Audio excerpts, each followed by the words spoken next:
జై కేసీఆర్. ఈరోజు జిల్లా అధ్యక్షుడు రేగా కాంతారావు గారి పిలుపు మేరకు అదేవిధంగా నియోజకవర్గ ఇన్ఛార్జ్ వనమ వెంకటేశ్వరరావు గారి ఆదేశాల మేరకి ఈ జిల్లాలో ఉన్నటువంటి అన్ని గ్రామ పంచాయతీల్లో ఉన్నటువంటి రహదారులు కావచ్చు, అదేవిధంగా డ్రైనేజీలు కావచ్చు, అన్నీ కూడా మరమ్మతులు చేయాలని చెప్పేసి మేము మా బీఆర్ఎస్ పార్టీ తరఫున మాకు జిల్లా అధ్యక్షుడు పిలుపునియడం జరిగింది. దాంతో మేమందరం కూడా ఎంపీడీఓ గారికి వినతి పత్రం అందించడం జరిగింది.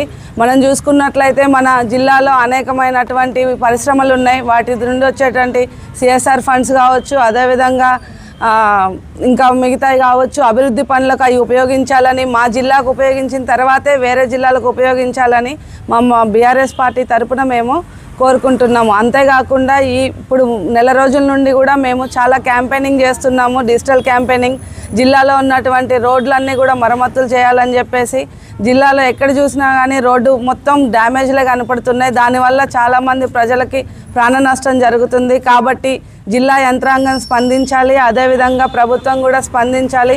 3 మంత్రులు ఉన్నటువంటి మన జిల్లాలో అభివృద్ధికి నోచుకోవట్లేదు. కాబట్టి మంత్రులు కూడా ప్రత్యేక దృష్టిని సారించాలి ఈ జిల్లా మీద అని చెప్పేసి మేము మా బీఆర్ఎస్ పార్టీ తరఫున కోరుకుంటున్నాం. జై తెలంగాణ.